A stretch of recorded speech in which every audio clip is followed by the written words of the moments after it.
Episode 14 of Trying British Foods. I live in Manhattan and I have discovered a shop that sells British food items that are not otherwise available in American stores. So I am working my way through recommendations that you all send to me. 4 things to go through tonight, as always. I'm going to start with the drink, which I have this Robinson's Fruit Creations. It had a number of different flavors in the shop when I went in, and so I opted for the zesty flavor for, obvious reasons. Orange and mango, which is great. No added sugar, although I did look on the back, and it says that there actually are quite a number of artificial sweeteners in here, which I don't love that, but, that's all right.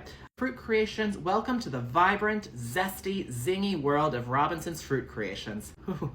We've let our creative side run wild. We squeeze, crush, and press twice as much real fruit into every drop.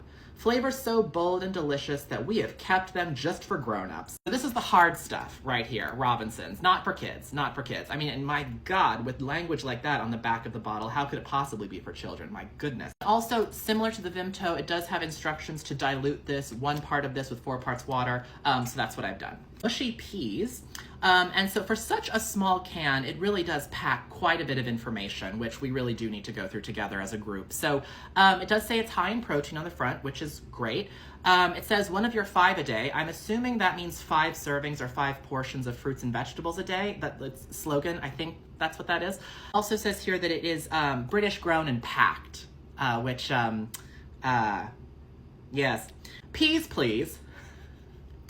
Nothing beats the flavor of British peas. I mean, I can think of a few things, but let's not be small about this. We source the very best so they're full of taste. They're great in many recipes, and our mushy peas are the perfect partner for fish and chips, which I've no doubt.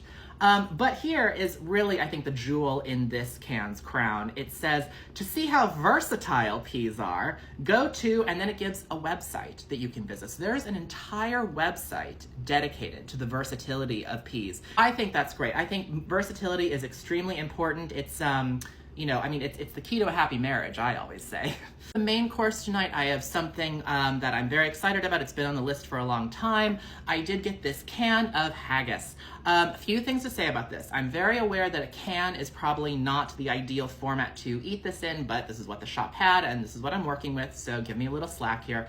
The other thing, just notable about this, is I know a lot of people have said over and over, is this series costing you a lot of money to buy these items? The honest answer is no. It's really not much more expensive to buy, there than it is just typical groceries here in Manhattan. I will say this has been the one exception, to be honest. This actually was quite expensive, so interpret that however you will. Serving suggestions. Traditionally, haggis is eaten with mashed potatoes and turnip, or rutabaga.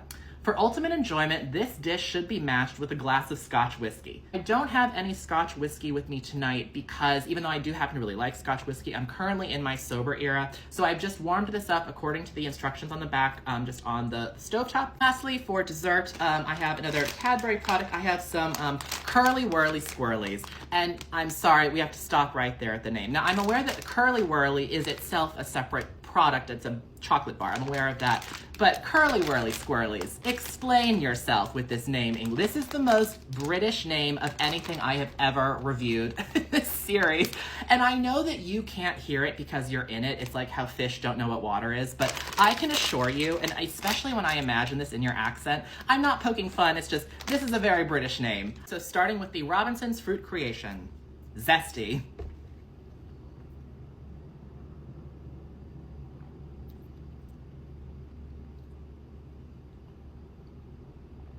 I actually do really like this. I really like the flavor. You can taste the artificial sweeteners in it, but not too much. It's not too bad. This is really nice, actually really nice flavor with mango is really pronounced in here, you can tell. What I'm curious about, and what I think I'm not understanding, is people were telling me that you don't have what we would call just like fruit juices in the UK. Why is this the preferred method of serving this where you have to dilute this? Why is it not just sold pre-diluted? Is that a stupid question? I'm not really understanding why that exists. But be that as it may, I actually do really like this. It is pretty smooth, and I'm tasting a lot more fruit than sweetener, a lot more fruit than artificial flavor, which is actually really nice. Okay, and now the mushy peas.